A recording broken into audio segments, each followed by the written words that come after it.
there, Dr. Gary here on the road. We sell dental practices nationwide. We're dental practice brokers.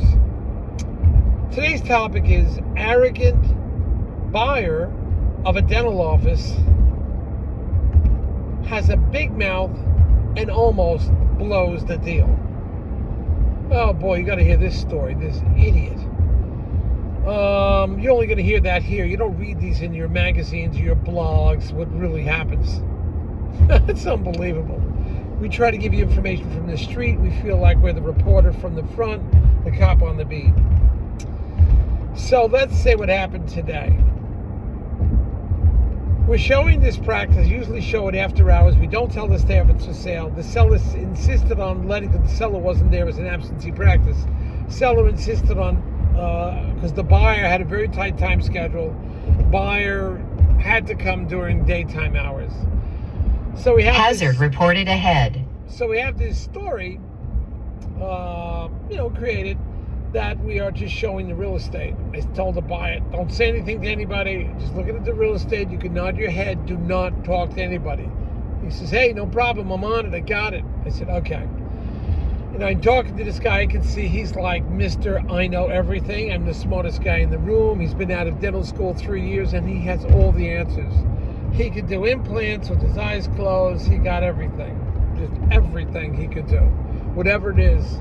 Perio, endo. He uses an endoscope. He's unbelievable. CAT scan for everything. He has all the tools.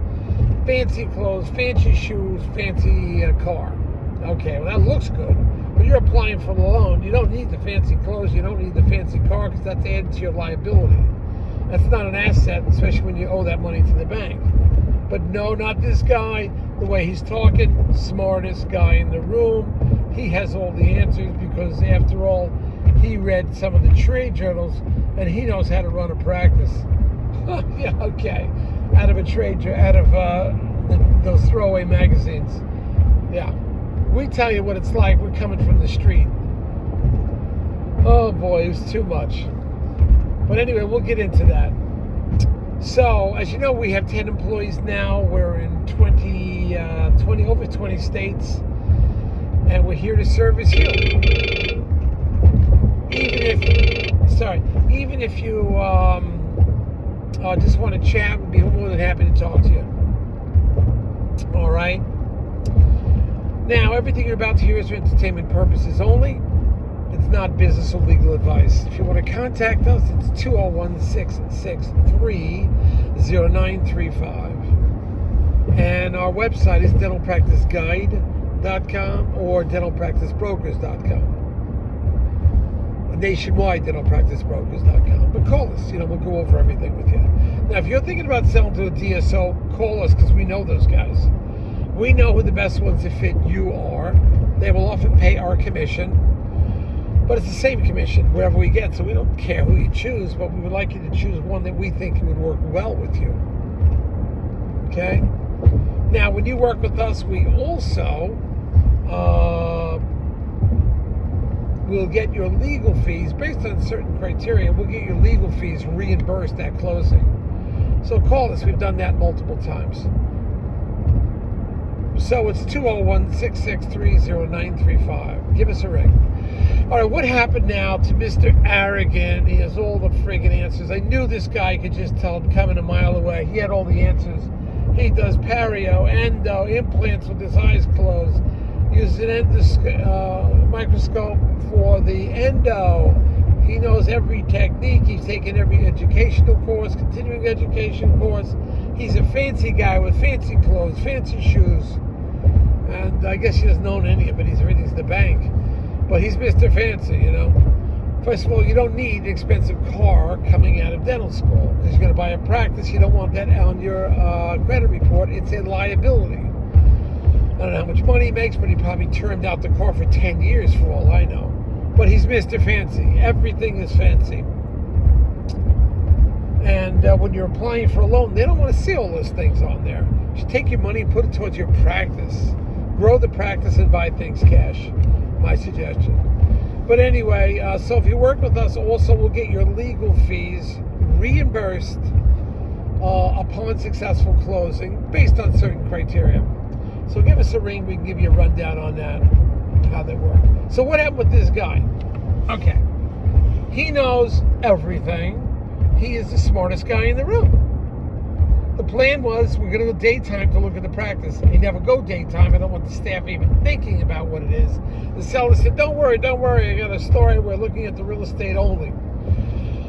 And you're not a dentist or a dental broker. I said, okay, but I'm against this. So I meet the guys, and they're very exacting. They told me I'm 3 minutes late. I'm like, yeah, okay. We're supposed to meet between, 12 and 12:20, and I got there at like 12:09. But that's okay, because he's the smartest guy in the room. So he starts talking.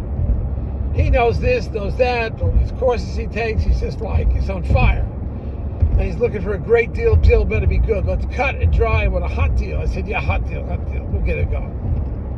So he starts talking to myself and his partner. We're talking. I said, we're going to go in this real estate. Just look at the real estate. Don't talk to the staff. He says, Doc, I got it. I'm on it. No problem.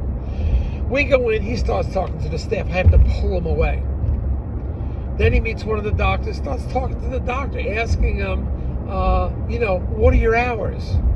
Well, you're looking at the real estate. What do you freaking care about his hours? He thinks he's too slick. He's going to pull the wool over everybody's eyes. They know what's going on.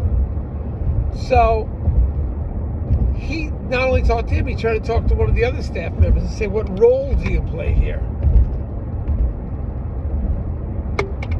I said, what are you doing? Get out of here. Let's go. I intercepted him and said, come on. Because his partner was in the back. I wanted to show them where you could expand if they wanted, and there was more parking. Police reported ahead. And there was more parking. But no. He just wants to talk to the staff. I said, you can't talk to the staff. You got me? No more. Say nothing. I'm going to intercept you. And I think the staff is now on to something. Just because he said to the doctor, what are your hours working here? If you're looking at the real estate, what do you care?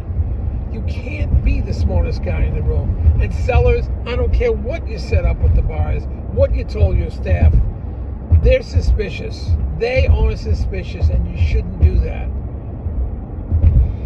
Because the guy's like the smartest guy in the room did it. You got to insulate him away from everything. So that's what happened. I hope the staff doesn't know it's for sale, because we really kept a lid on this. We've always been going at night, undercover. And then this meatball, is it a freaking meatball? Who knows everything and everything. That he is, this guy started asking the questions, the wrong questions to the staff. You don't say those questions. Let's see what happens. The moral is, seller, be careful out there. Don't bring anybody during the day. Buyers, you learn to keep your mouth shut under certain circumstances.